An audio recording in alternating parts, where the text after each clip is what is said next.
Hello students, I am Pawan Yadav working as a PGT Mathematics in Suraj School, Rewari.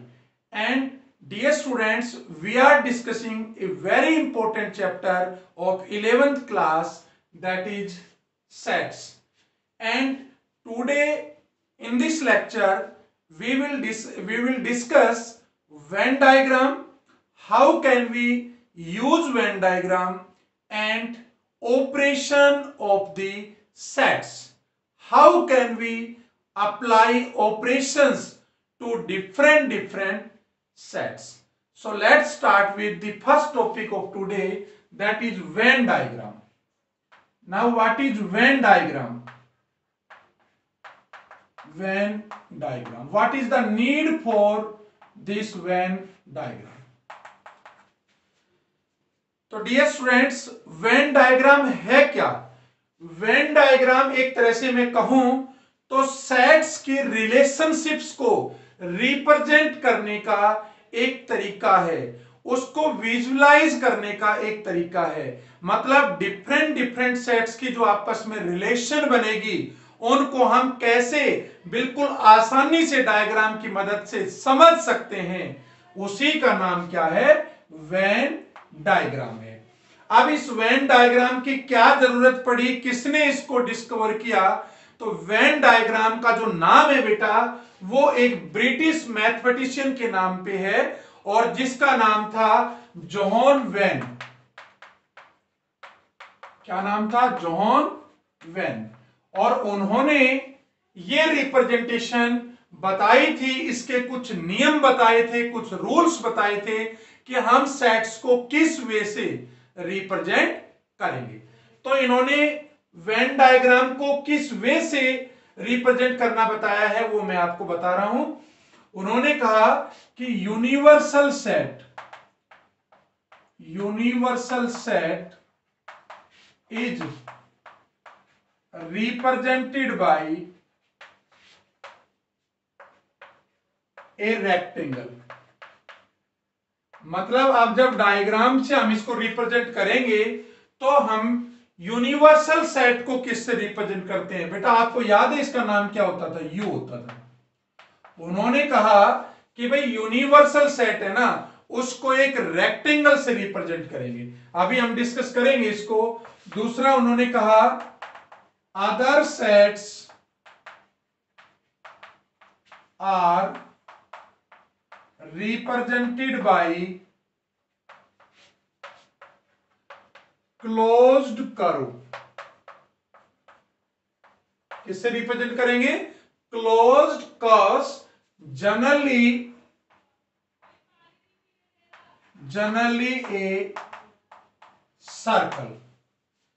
तो उन्होंने कहा जो बाकी जो सेट हैं उनको हम किससे रिप्रेजेंट करेंगे?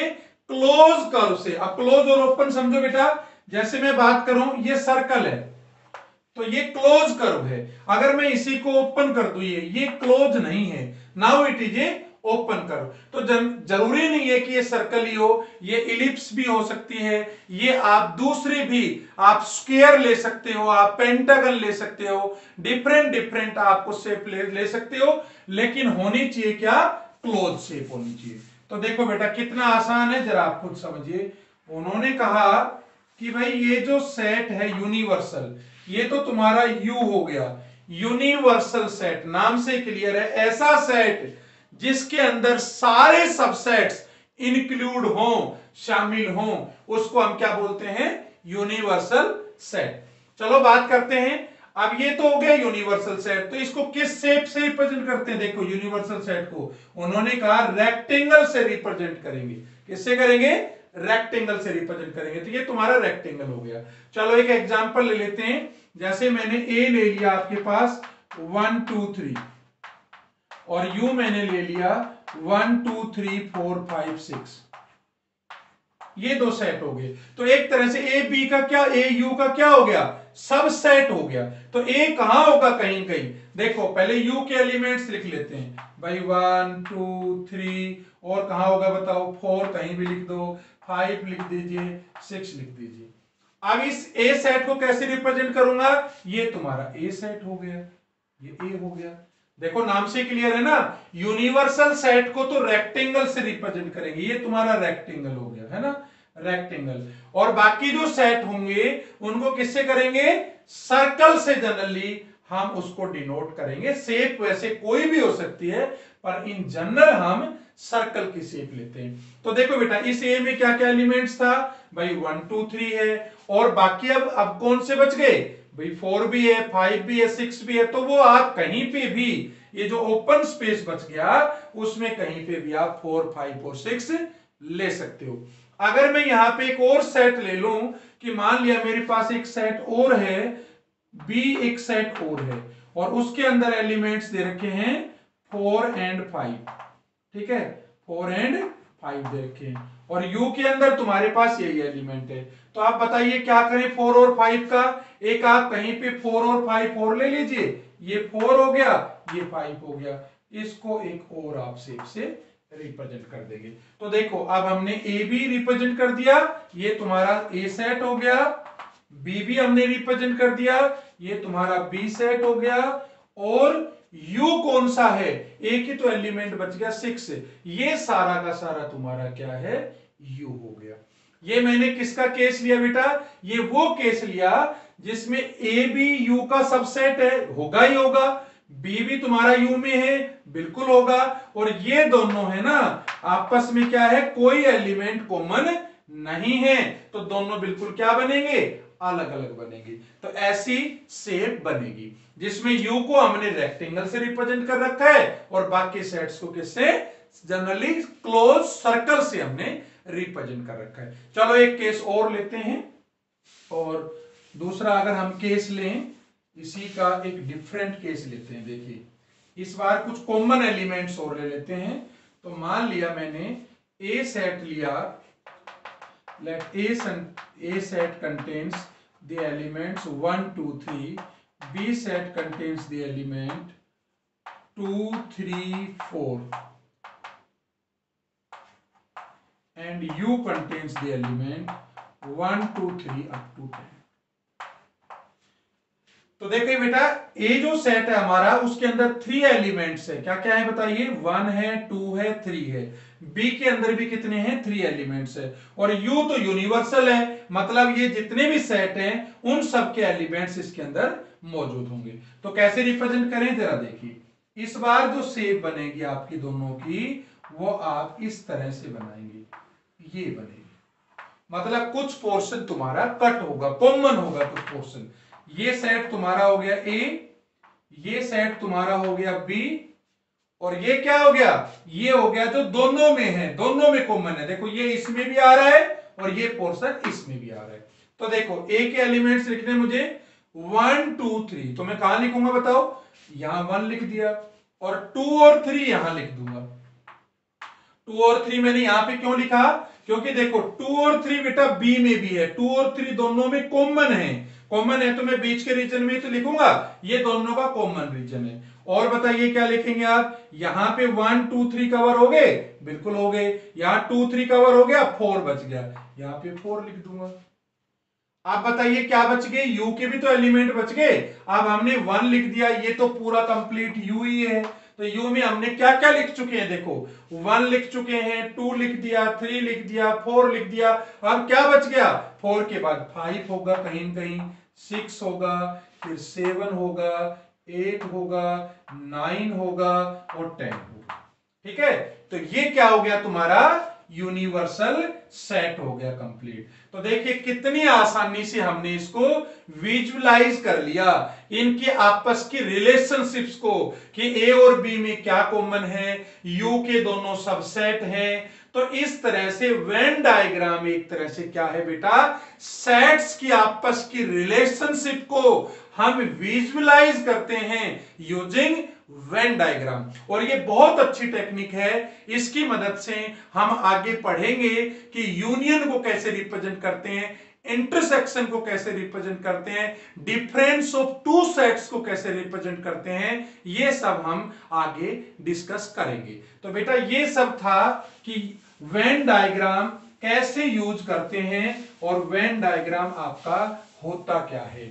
अब हम नेक्स्ट टॉपिक की तरफ जाएंगे और नेक्स्ट टॉपिक आज का हमारा है operation of sets.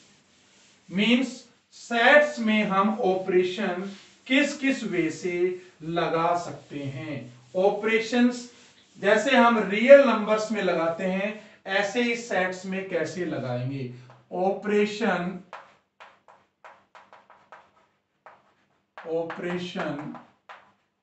Of sets.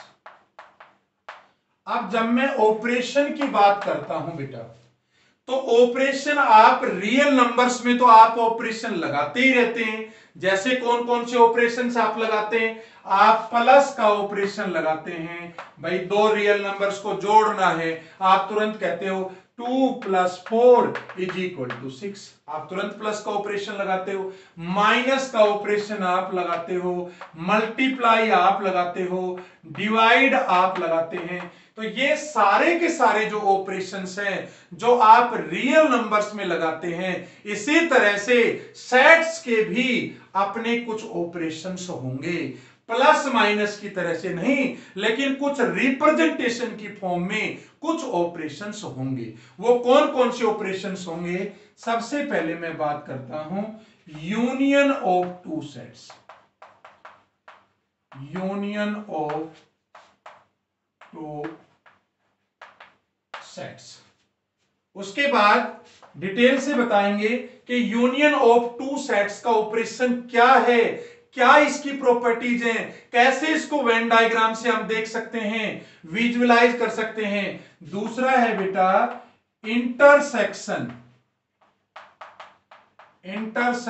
Of sets. ये जरूरी नहीं है कि हम यूनियन एक ही सेट का, दो ही सेट का लें, और भी बहुत सारी सेट्स हो सकते हैं। तो हम कहेंगे यूनियन ऑफ सेट्स। 2 नहीं हो सकते, 3 भी हो सकते हैं, 2 भी हो सकते हैं, 3 भी हो सकते हैं। तो देखिए इंटरसेक्शन ऑफ सेट्स। और तीसरा होगा difference of sets. Difference of set मतलब दो सेट अगर हैं तो उन दोनों का डिफरेंस क्या होगा, ये हम एक्चुअल में डिफरेंस ऑफ सेट्स में हम लोग सीखेंगे। तो चलो सबसे पहले टॉपिक को स्टार्ट करते हैं, और फर्स्ट टॉपिक है हमारा यूनियन ऑफ सेट्स। तो हम जनरली समझाने के लिए दो सेट्स का एग्जांपल हम ले लेते हैं। तो जरा देखिए बेटा, सिमिलरली हम ज्यादा के केस में अप्लाई कर सकते हैं। तो फर्स्ट टॉपिक ले रहा हूं union of two sets. Union of two sets बेटा बहुत ज्यादा इंपॉर्टेंट टॉपिक है, बहुत ध्यान से समझना है। देखिए यूनियन ऑफ टू सेट्स, पहले इसके डेफिनेशन बनाते हैं बेटा। यूनियन ऑफ टू सेट्स है क्या?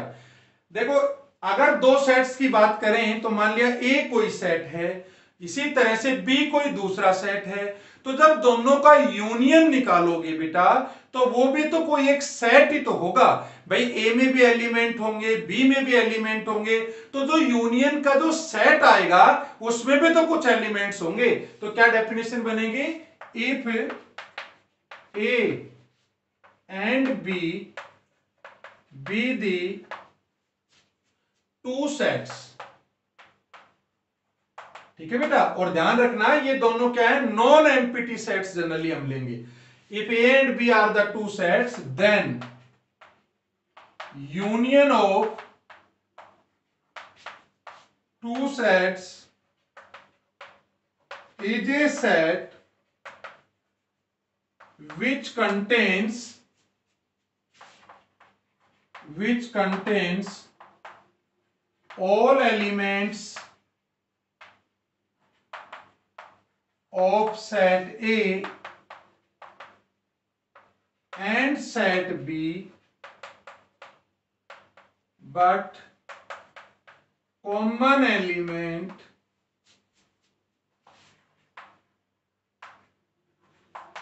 taken once। देखो बेटा इसको एक एक वर्ड को बताऊंगा कि ये डेफिनेशन हमारी क्या कहती है, क्या यूनियन है, कैसे रिप्रेजेंट करते हैं। जरा मैं इसको एक एग्जाम्पल ले लेता हूं। मान लिया मैंने एक एग्जाम्पल लिया बेटा 1 2 3 4, ये मेरे पास एक सेट है, ध्यान समझना। और एक सेट मैंने ले लिया बी, तो बी में मैंने ले लिया 3 4 5 6 7, मतलब दोनों नॉन एम्प्टी सेट है। और पहले सेट में कितने एलिमेंट्स है? 4 है। दूसरे सेट में कितने एलिमेंट है? 5 है ना। अब देखिए यूनियन को रिप्रेजेंट कैसे करते हैं। सबसे पहले तो उसका कोई सिंबल भी तो होगा ना, तो इसको जो रिप्रेजेंट करने का जो सिंबल है ना ए यूनियन बी, वो ये है। इस यू का मतलब है यूनियन, यूनियन सिंबल है यूनियन का, तो ए यूनियन बी मुझे निकालना है। तो देखिए डेफिनेशन अब आप देखिए ध्यान से, if A and B are the two sets, देखो बेटा ए और बी आपके पास दो सेट हो गए, then union of two sets, देखो मैंने लिखा ना A union B, union of two sets is a set, ये भी क्या होगा अपने आप में? एक सेट होगा। Is a set which contains all elements of set A and set B. देखो बेटा पहली बात मैं ए के सारे एलिमेंट लिख देता हूं 1 2 3 4, ठीक है। उसके बाद क्या करे? एंड सेट बी, चलो बी के भी लिख दूं, बी के भी लिख दिए 3 4 5 6। इसका मतलब यहां तक तो डेफिनेशन हमारी पूरी होगी, कंप्लीट होगी।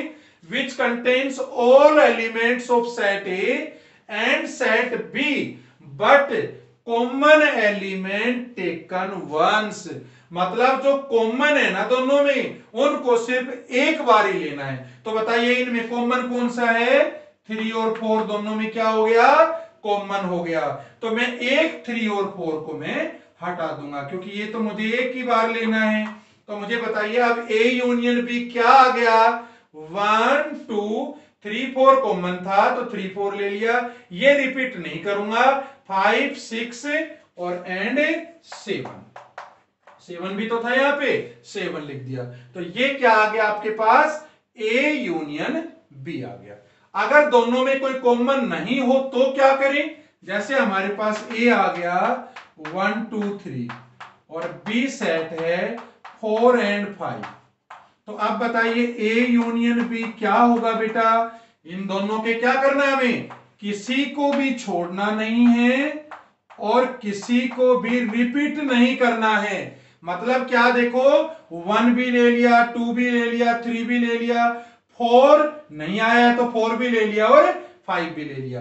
यहां पे भी अगर वही अप्लाई करें तो मतलब ये हुआ किसी को छोड़ना नहीं है और किसी को रिपीट नहीं करना है। तो देखो 1 2 3 4, अब ये रिपीट हो रहे हैं तो नहीं लेंगे, 5 6 एंड 7। तो ऐसे हम दो जो आपके पास सेट्स होंगे या दो से ज्यादा होंगे उनका यूनियन हम इस वे से निकालेंगे।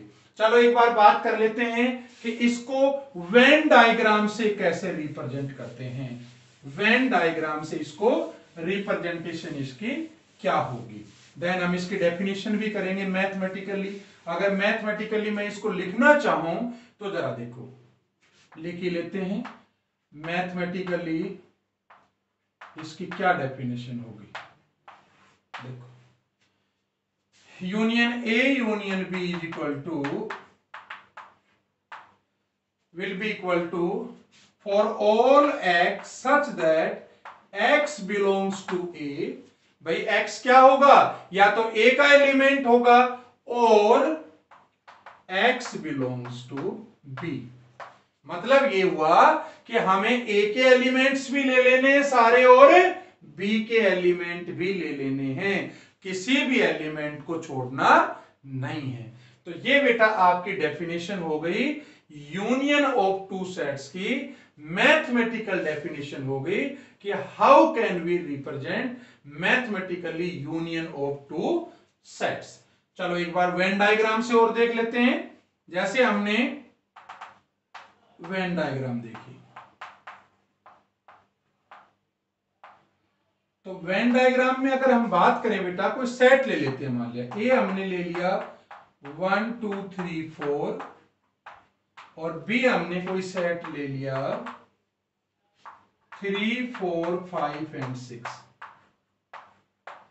ठीक है, और u ले लेते हैं।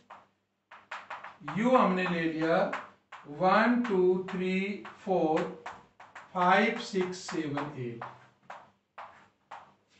तो बताइए क्या क्या आया हमारे पास। अगर इसको वेन डायग्राम से रिप्रेजेंट करें तो ऐसे रिप्रेजेंट करें, ये a हो गया, ये b हो गया, है ना। तो जब a में क्या क्या है जरा बताओ, 1 2 3 एंड 4, 3 एंड 4, ये तो u है ही। और b में क्या क्या है, 3 4 5 6, 3 4 तो आ गया, 5 और 6 आ गया। तो एक बात बताइए, जब आप इन दोनों सेट्स का a यूनियन b लेंगे तो बेटा क्या आएगा a यूनियन b, बताइए जरा। किसी को भी छोड़ना नहीं है और किसी को भी रिपीट नहीं करना है। तो देखो क्या क्या आया, 1 फिर 2 फिर 3 फिर 4, उसके बाद 3 और 4 तो रिपीट हो रहे हैं, नहीं लेंगे तो 5 एंड 6। और जरा ध्यान से देखो, 1 2 3 4 5 एंड 6, मतलब ये जो पोर्शन होगा ना बेटा, ये वाला जो पोर्शन होगा, ये कंप्लीट पोर्शन, ये रिप्रेजेंट करेगा आपका, मतलब कंप्लीट सेट ए आ गया और कंप्लीट सेट बी आ गया। इस पूरे पोर्शन को मैं नाम दूंगा ए यूनियन बी। तो ए यूनियन बी क्लियर हो गया वेन डायग्राम से।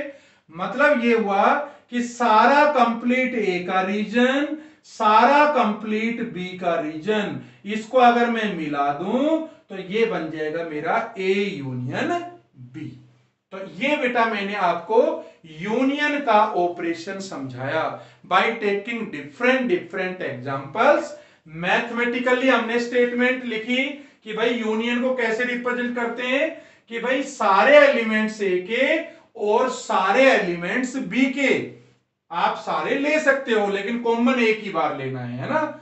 और अगर हम बात करें इसकी वेन डायग्राम से तो वो रिप्रेजेंटेशन में हमने सीख ली है। अब बात करते हैं बेटा कुछ important properties of the union of two sets. Means कुछ ऑपरेशंस अगर हम लगाएं आपस में, कुछ प्रॉपर्टीज होती हैं इसकी, वो कौन कौन सी प्रॉपर्टीज हैं, एक बार उनको भी डिस्कस कर लेते हैं। तो देखिए, properties of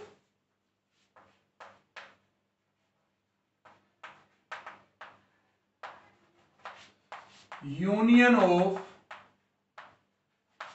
two sets, properties of union of two sets. तो बेटा अगर इसकी बात करें तो जो सबसे पहली प्रॉपर्टी होती है वो होती है कि भाई ये है ना, यूनियन जो दो सेट्स का है, नॉन एम्प्टी सेट्स लगा लीजिए या कोई एक एम्प्टी सेट भी ले सकते हैं, दो सेट्स का जो यूनियन होगा वो कॉम्यूटेटिव होता है। मतलब ये कॉम्यूटेटिव लॉ को फॉलो करता है। ये आप कॉम्प्लेक्स नंबर में भी पढ़ेंगे। ये लॉ क्या कहता है बेटा, सॉरी ये इंटरसेक्शन नहीं, यूनियन आएगा। मतलब ये कहता है कि चाहे आप ए का बी के साथ यूनियन निकाल लें, चाहे आप बी सेट का ए सेट के साथ यूनियन निकाल लें, दोनों का मीनिंग एक ही है। ठीक है बेटा। जैसे अगर मैं एग्जांपल लेना चाहूं तो भाई ए मैंने ले लिया, मान लिया 1 2 3 और बी ले लिया 3 4, तो बताओ ए यूनियन बी क्या हुआ, 1 2 3 4। और अगर मैं बी यूनियन ए लूं तो क्या आया, 3 4 और 3 तो यहां आ चुका है 1 एंड 2। तो सीक्वेंस चेंज होने से क्या फर्क पड़ेगा, आपकी नंबर ऑफ एलिमेंट्स और जो एलिमेंट्स है वो तो सेम ही है। तो इसका मतलब ये दोनों आपस में क्या है, इक्वल हैं। तो मतलब ये हुआ कि भाई ये कॉम्यूटेटिव लॉ को फॉलो करता है। ठीक है, क्या करता है, यूनियन ऑफ टू सेट्स है वो कॉम्यूटेटिव लॉ को फॉलो करता है। ये तो बात हो गई इसकी। दूसरी जो बहुत इंपॉर्टेंट प्रॉपर्टी है वो है एसोसिएटिव की। मतलब ये हुआ कि अगर आपके पास 3 सेट्स हैं तो आप अगर बी और सी का यूनियन निकालते हैं और उसके बाद आप ए के साथ यूनियन निकालते हैं तो वो किसके इक्वल होगा? भाई पहले आप ए और बी का यूनियन निकाल लें और फिर उसका यूनियन किसके साथ निकाल लें? सी के साथ निकाल लें। और इसका पता है बेटा इस प्रॉपर्टी का नाम क्या है इस लॉ का? इसको बोलते हैं एसोसिएटिव लॉ। Associative law. तो इसका मतलब क्या हुआ? देखो सिंपल वही तो बात है भाई, थ्री सेट्स आपके पास ए बी एंड सी, तो चाहे आप ए और बी का पहले यूनियन निकालो तो मतलब ए के सारे एलिमेंट और बी के रिपीट वाले एक ही बार लेने हैं, फिर उसका सी के साथ निकालेंगे तो तीनों के कंबाइन हो गए। अगर आप पहले बी और सी के निकालते हो यूनियन और फिर ए के साथ निकालते हो तो बात तो बेटा वही हो गई ना। अगर एक एग्जाम्पल लेना चाहें तो उससे भी एक बार समझाने का प्रयास करता हूं मैं।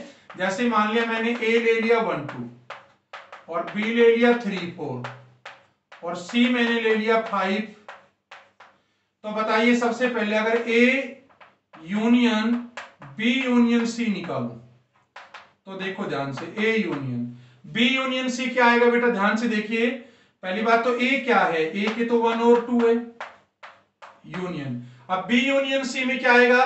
3 4 और 5। अब इन दोनों का यूनियन क्या होगा भाई? 1 2 3 4 एंड 5, यही तो आया। अच्छा सिमिलरली अगर हम इसकी बात करें तो A union B union C, तो पहले A union B union C निकालते हैं। देखो तो ए यूनियन बी क्या होगा आपका? ए और बी का यूनियन निकालो, क्या हुआ? 1 2 3 एंड 4 और इसका यूनियन 5 के साथ, तो ये आंसर आ जाएगा 1 2 3 4 5। और आप देखो जरा ये दोनों सेम है कि नहीं है? इसका मतलब क्या हुआ? ये एसोसिएटिव लॉ को फॉलो करता है। ठीक है, ये एक प्रॉपर्टी हो गई और यूनियन की जो है बहुत इंपॉर्टेंट प्रॉपर्टीज में से ये एक है। चलो इसके बाद नेक्स्ट प्रॉपर्टी डिस्कस करते हैं। थर्ड प्रॉपर्टी बेटा इसकी है कि अगर हम ए का यूनियन ए के साथ ही ले लें, ए का यूनियन ए के साथ ही ले लें तो ये ए के ही इक्वल आता है और इसको हम बोलते हैं आइडेम्पोटेंट लॉ। मतलब अगर खुद के साथ यूनियन लें तो वो खुद का ही सेट आएगा सेम ही।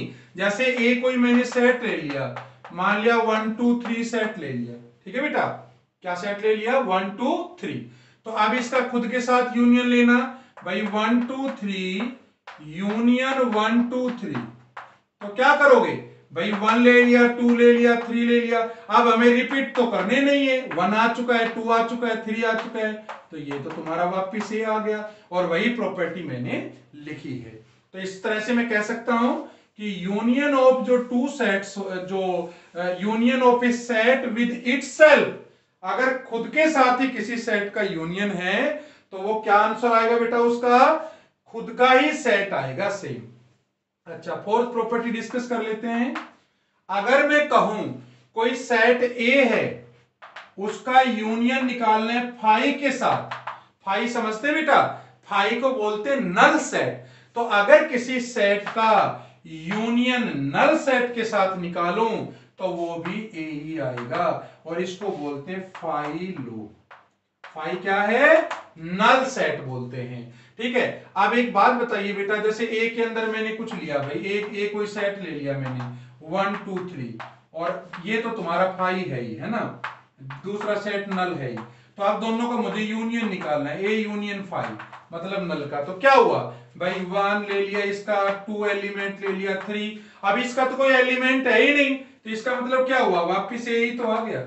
इसलिए हमने लिखा कि ए यूनियन फाई किसी सेट का फाई के साथ मतलब नल सेट के साथ जो यूनियन होगा वो खुद ही होगा, दैट इज ए। तो ये तुम्हारे पास एक और इंपॉर्टेंट प्रॉपर्टी आ गई।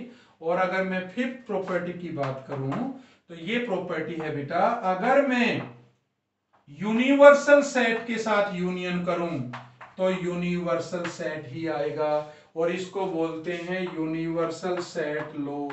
ठीक है बेटा, इन दोनों यू में कंफ्यूज नहीं होना है। ये यू तो किस लिए यूज कर रखा है?